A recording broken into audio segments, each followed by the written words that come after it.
Chief Koma's fingers had barely touched the lid when the widow screamed, "Do not open that pot!" The meeting ground went still. Sira stood across the fire from him, one hand stretched toward the large clay pot that had made half of Nembala suspicious of her. Bitter steam slipped from beneath its lid. Behind Koma, neighbors waited to discover what the widow had been cooking every midnight. Some believed she was hiding stolen grain. Others whispered that she was feeding someone no one was meant to see. Koma looked at her. "Then tell us what is inside." Sira's hand trembled. For 9 nights she had endured their questions because she was trying to protect the same people now watching her like an enemy. She had lost sleep. She had spent nearly all her bitter leaves, and every night the thin crack across the old pot had grown longer. Still, she could not give Koma the answer he wanted. "Please," she said, "leave it closed." Barrow, the senior council representative, shook his head. "A whole community cannot live beneath one person's secret." Koma reached again. Sira stepped forward.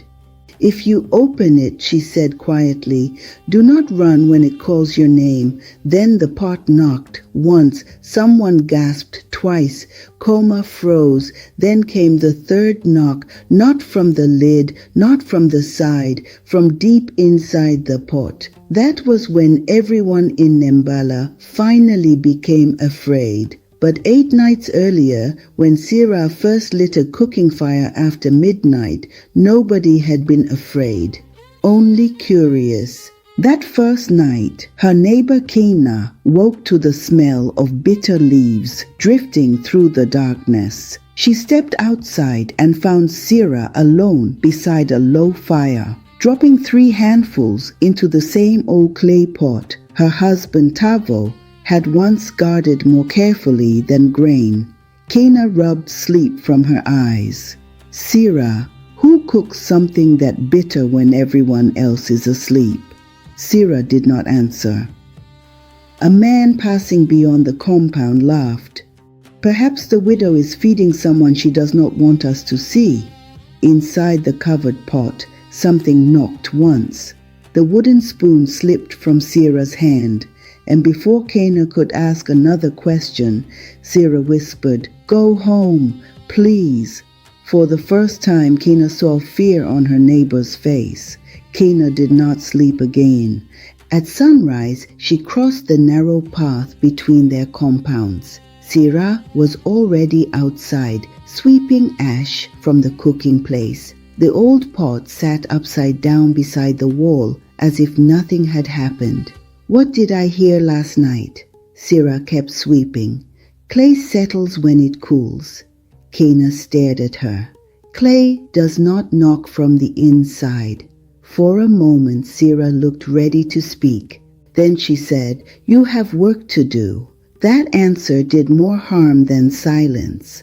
By midday, people in the market had noticed the bundles of bitter leaves Sira kept buying. Mina, who sold dried peppers, watched her place another bundle into her basket.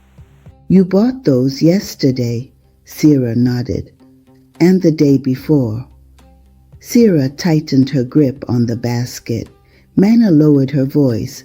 "I am not accusing you, but people are already asking questions." Sira walked away. That evening, Kina returned, not to ask about the knocking, but to inspect the pot. She was a potter. If anyone in Nembala knew when fired, clay had become dangerous, it was her. Sira finally brought the vessel into the fading light. Kina tapped the rim, then the side. Her expression changed. "There is a crack." A thin line ran upward from the base. "If you keep heating this every night, it will spread." Sira looked toward the darkening path. "It only needs to survive 9 more nights." Kina turned sharply. 9? Sira realized too late what she had said. What happens after 9 nights? Nothing. The pot knocked once. Both women froze. Sira carried it inside without another word. By morning, the rumour had changed. People were no longer asking only what the widow cooked. They were asking what would happen after 9 nights. Chief Koma heard the question before noon. He did not summon Sira. He came to her compound alone. "I came before gossip becomes danger," he said. Sira offered him a stool. He remained standing. "I hear you cook after midnight with the same pot and the same bitter leaves." "Yes? What are you making?" "Nothing for eating." "Then why midnight?" Sira rubbed her thumb against her forefinger. In her memory, Tavo sat beside their fire during his final illness. "Keep the lid closed. Keep the leaves ready. Do not make others carry what they do not understand." For years, she had treated those words like a final duty. Koma watched her. "I do not care about market stories. I care whether people are in danger." The truth reached her throat. She could have told him one useful thing: never open the pot. But that warning would bring more questions. Why? How did she know? What had Tavo known? So she chose silence. There is no danger if people leave it alone. Koma's expression tightened. That is not the same as saying there is no danger. Sira said nothing. "What is inside?" "Please, Koma, let this end here." He studied her for a long moment, then nodded. It was not agreement. It was the look of a man who had decided that secrecy itself required watching. The following night, Kena noticed 2 boys lingering near Sira's fence. "They are watching you." "I know." "Then tell Koma enough to stop him." Sira placed the pot over the fire. "No." Kena folded her arms.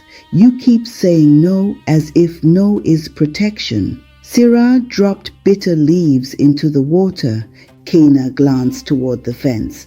"I have not told anyone what happened here." The pot became hot so quickly that Sira snatched her hand away. Kena stared at it. "You told Maina," Sira said. "I only told her the pot knocked." "You said you told no one." 2 knocks sounded from inside. Neither woman moved. Sira remembered something. Earlier that morning, Kena had wrongly claimed the crack had been there last season. Nothing had happened. But now Kena had knowingly said something false, and the pot had reacted. "Say something you know is wrong," Sira said. Kena frowned, then pointed at the empty sky. "The moon is already above us." Nothing happened. "You guessed," Sira said. "You did not know." Kena swallowed. Then she said, "I did not speak to Mina." The water hissed. 3 knocks followed. Kena stepped back. "It knows when I am lying." Sira's fear deepened. Tavo had taught her how to calm the pot, but never why certain words changed it. For the first time, she understood that he had left her instructions without leaving her the whole truth. 2 days later, Koma summoned Sira before a small council. There was no crowd, only Koma, Bero, Mena, and 2 household representatives. Kena came with Sira. Koma began calmly. "I gave you privacy because I respected you. I still do, but people are afraid." Bero leaned forward. "Fear grows where answers are refused." Koma asked, "Is there something dangerous inside your pot?" Sira hesitated. "Yes, if it is disturbed." Mena inhaled sharply. "What is it?" Koma asked. "I cannot tell you." Bero struck his palm against his knee. "Then take the pot from her." Sira moved before she could think. "No." The room went still. Koma stood. "You admit danger, refuse to explain it, and refuse to let anyone inspect it. Help me understand why I should accept that. If you move it carelessly, people may die." "How?" Again Sira could not answer. Koma's anger now came from fear, not insult. "I am responsible for these people, and I am trying to protect them." "Then help me do the same." For one moment, Sira almost told him everything she knew. Then she remembered Tavo's warning and the promise she had made beside his sickbed. "Leave the pot where it is," she said. Koma closed his eyes briefly. "On the 9th night, it will be inspected before witnesses." Sira went cold. "If you open it, something will leave that cannot easily be put back." Barrow shook his head. "Another warning without an answer." "The inspection will happen," Koma said. Sira left knowing her own silence had helped bring that decision upon her. That evening she opened Tavo's old wooden chest and removed everything: measuring cords, a broken grain scoop, folded cloth, the small spoon he had carved for her when they were newly married, and several damaged store records. One page had a torn corner. A name remained visible: Darlow. Beneath it, accused of taking communal grain. Below that, in Tavo's handwriting, were 7 words. The first lie was not the last lie. Sira read them twice. "My father was not a thief." She and Kana turned. Nemi stood in the doorway holding an old claim tablet against her chest. "My father was Dalo." Sira knew Nemi as the woman whose household always stood at the far end of the grain line. Nemi stepped inside. "They said my father stole from the communal store. After that, our household lost full grain rights. My mother died hearing people call him a thief." "Tavo knew him?" "Your husband was the last man who came to question my mother about that night." Sira looked again at Tavo's words. For years she had believed he had merely inherited the burden of the pot. Now she knew he had searched for where its story began. The 9th night came before Sira found the rest. By sunset, the meeting ground was crowded. Sira prepared the bitter leaves with shaking hands. Kana stood beside her. "You can still tell Koma." "I do not know enough." "You know enough to stop his hand." Sira touched Tavo's wooden spoon inside her cloth, then lifted the pot. At the meeting ground, Koma waited beside the fire. Barrow, Mina, Nemi, and dozens of neighbors stood behind him. "This is your final chance," Koma said. Sira looked at all the faces. Some were angry, some frightened, others simply tired of being afraid of a secret. She thought of Dalu. She thought of Tavo's note. But because she still did not understand the whole truth, she chose the old protection again. "Do not open it." Koma stepped toward the pot. Sira blocked him. "If you open that pot, do not run when it calls your name." The pot knocked 3 times. Koma paused. Then he lifted the lid. Nothing happened. Someone laughed nervously. Then every insect went silent. Even the crackle of the fire seemed to vanish. A child began to cry.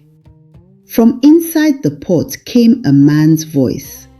"I never touched the missing grain."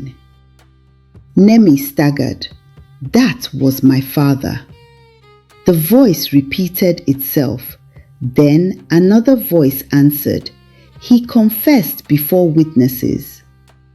Mena covered her mouth. "I know that voice."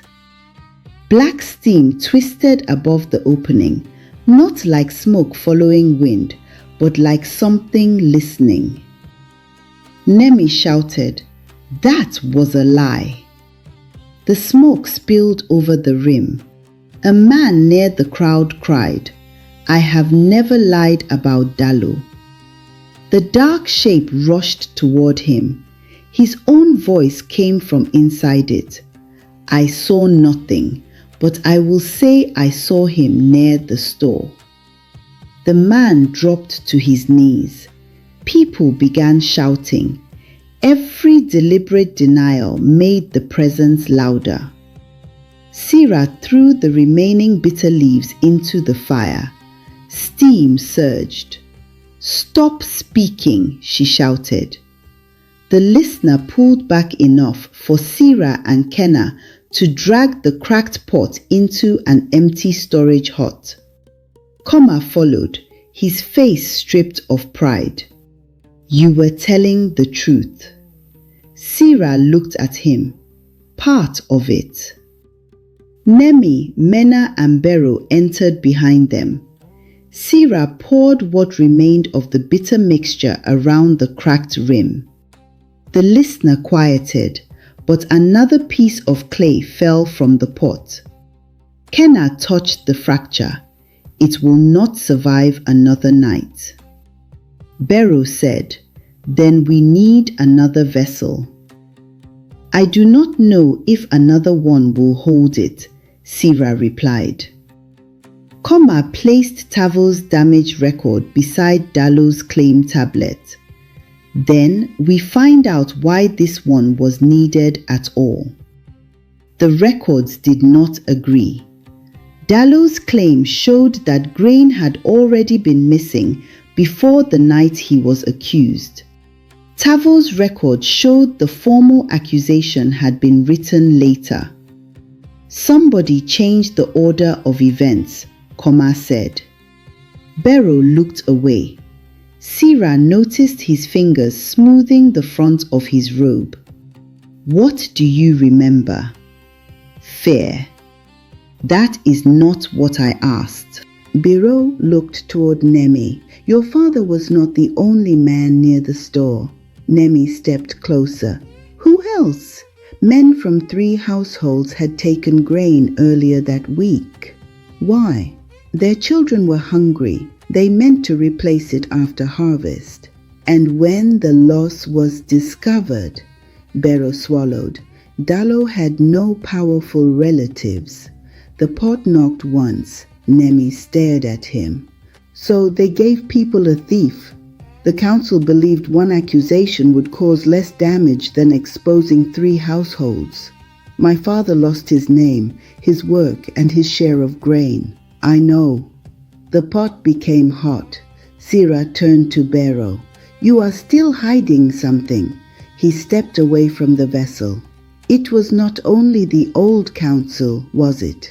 Bero's shoulders lowered. "Tavo discovered the truth years later."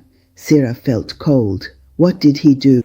"He came to me. I begged him not to reopen the matter. By then, families had married into one another. Old men had died. Children had grown. I told him the truth would punish people who had not stolen anything." "And Tavo agreed?" Bero nodded. Nemi turned away. Sira reached for the wooden spoon inside her cloth. For years she had remembered Tavo as a man forced to carry a terrible duty. Now she understood that he had chosen containment because he feared what truth would do. Koma studied the old records. "One of the 3 households was mine." Bero nodded. "My father never told me. He did not need to. When Dalo's household lost its rights, yours received part of what was redistributed." Nemi laughed without humor. "Everyone found peace except us." The pot knocked again. Sira stared at the cracked vessel. The truth came together slowly, then all at once. The listener had not created the injustice. The injustice had created the listener. The bitter leaves could weaken it. The pot could contain it. But neither could erase the lie that still shaped people's lives. Containment had never healed the wound. It had only kept the wound quiet. Kena whispered, "Then another part will not end it." "No, it may keep us alive," Bero said. The old vessel cracked again. Bero pointed toward Kena. "Make another one before dawn. Put the listener back. Then we can investigate the past when people are safe." Nemi faced him. "My family has been waiting for safe people to investigate for years." Koma said nothing. Sira could see the temptation in his face, and she felt it herself. Another part meant quiet. Another part meant time. Another part meant Tavo could remain the honorable man Nembala remembered. Kenna looked at Sira. What should I do? Make it. Nemi stared at her. Sira met her eyes. I have not said I will use it. Outside, the listener began whispering. Before dawn, Kina finished the new vessel. Meanwhile, the old pot failed. A long crack split across its side, and the listener escaped again through sound and smoke. Families drew away from one another. People became afraid to speak because nobody knew which old sentence might return in their own voice. Then Mina heard herself. The listener repeated a lie she had once told to protect her son from punishment. Mina trembled, but instead of denying it, she stepped into the open. I said that, she admitted, and I knew it was false. One of the listeners' voices faded. Sira watched carefully. Truth weakened what a single lie had strengthened. But the dark presence remained. Nemi was still the daughter of a man officially named a thief. Her household still carried the punishment. Sira finally understood the difference. Confession could remove fuel from the listener. Only correction could remove its foundation. Barrow brought the new pot forward. Now, Sira. The smooth clay looked strong enough to promise relief. Sira held the bitter leaves in one hand and Tavo's wooden spoon in the other. Everyone waited. She knelt beside the vessel. For one heartbeat she imagined choosing it. She could stop the voices, protect frightened children, protect Tavo's name, give Koma time, give herself time. Then Nemi spoke. If you seal it again, what happens to my father? Barrow answered before Sira could. We clear his name later. Nemi looked at him. Later is where you buried him. Sira looked down at Tavo's spoon. She remembered his kindness, his laughter, the man who had shared his food with strangers when their own store was low. She also remembered his choice. Love could explain why she wanted to protect him.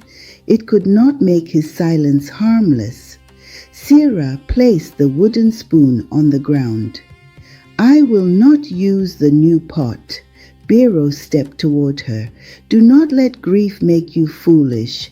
I have been cooking every midnight because Tavo told me the pot protected Nembala.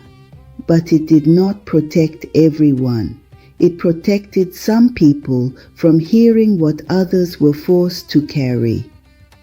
She walked into the meeting ground. The listener moved through the darkness around the gathered families, trailing fragments of old voices. Sira raised Tavo's record.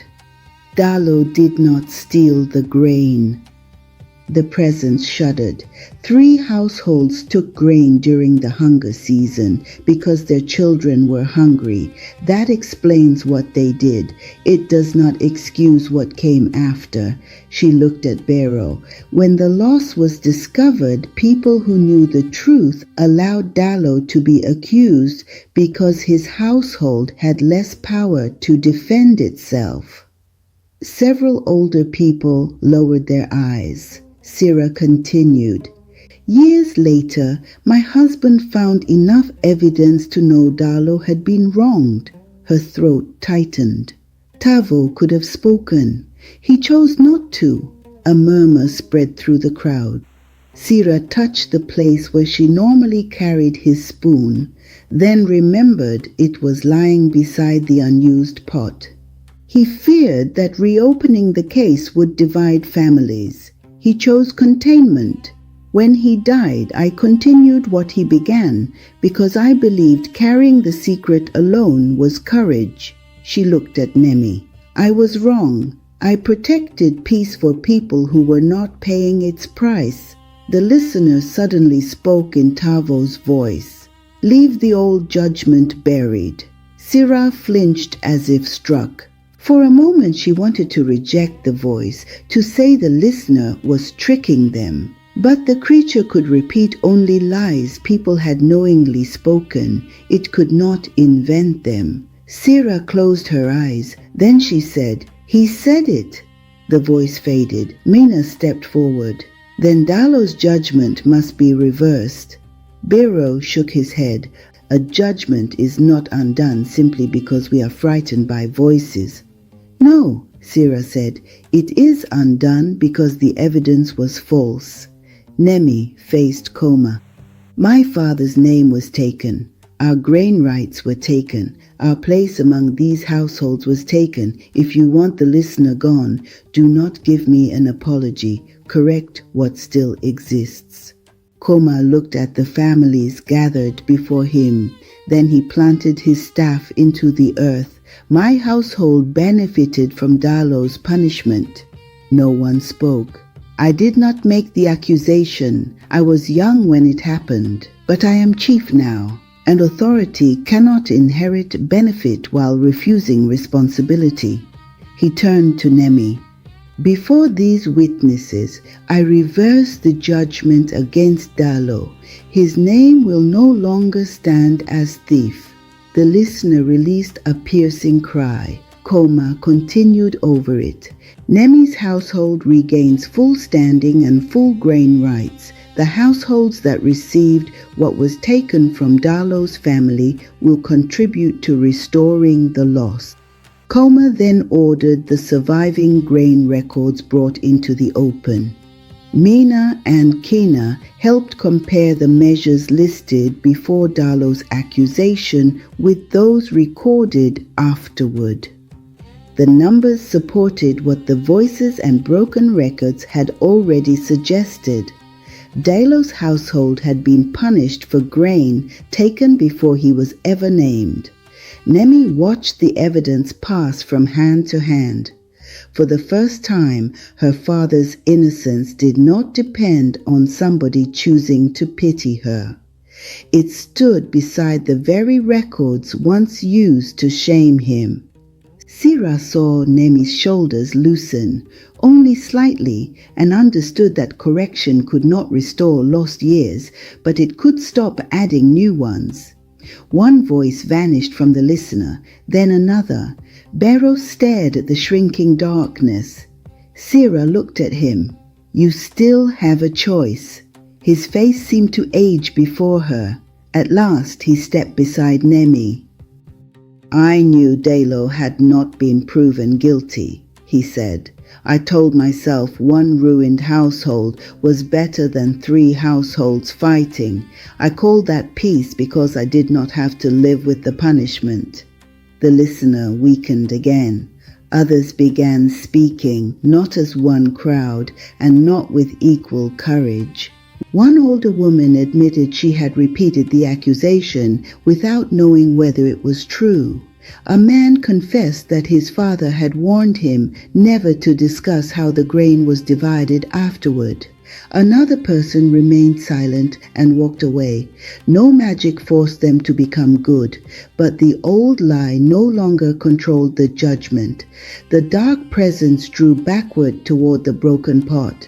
3 knocks sounded from inside the cracked clay, once, twice, 3 times, then nothing. For a heartbeat the meeting ground remained completely still. A cricket sounded in the grass. Another answered. Someone began to cry. The ordinary noises of night slowly returned. Sira looked toward the new pot Kenna had made. It would never be needed. By morning, Nembala was changed, though not made perfect. Some people apologized to Nemi.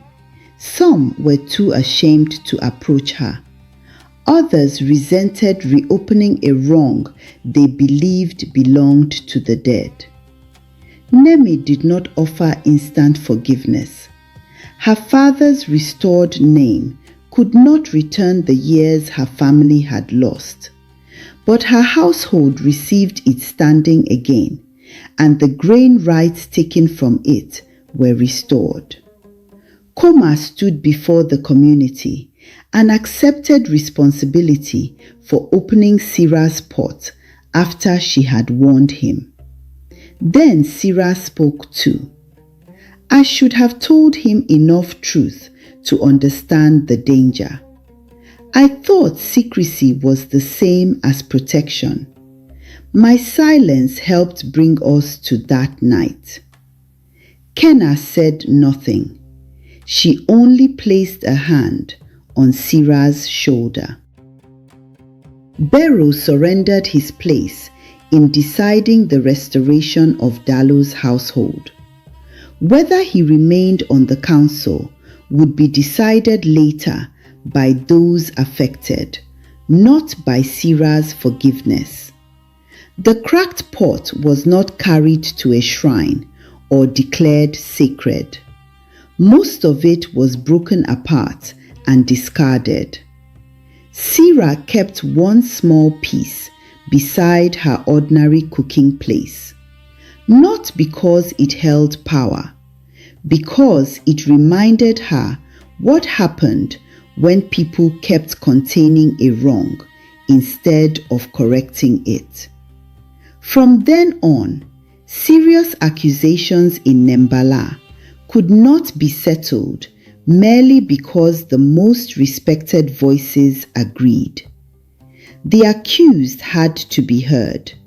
Opposing witnesses had to speak. Evidence had to be considered before punishment was given. The rule did not prevent every lie. No rule could, but it made silence harder to turn into justice. Sira still missed Tavo. She still remembered his patience, his laughter, and the wooden spoon he had carved badly enough to make her tease him for years. She also remembered the choice he had made. Loving him no longer required pretending he had been perfect. Some nights, when everyone else had gone to sleep, Sira sat beside her quiet fire and listened to Nembala breathing around her. No bitter leaves boiled. No sealed vessel waited beside the flames. No knocking answered from the darkness. And she understood at last that a lie may be buried, but what it damages does not remain buried with it. If telling the truth would destroy the good name of someone you loved, would you still tell it? Some stories stay with you. If this one did, keep it close. Subscribe to African Folktales Emberhouse for more. Until the next story.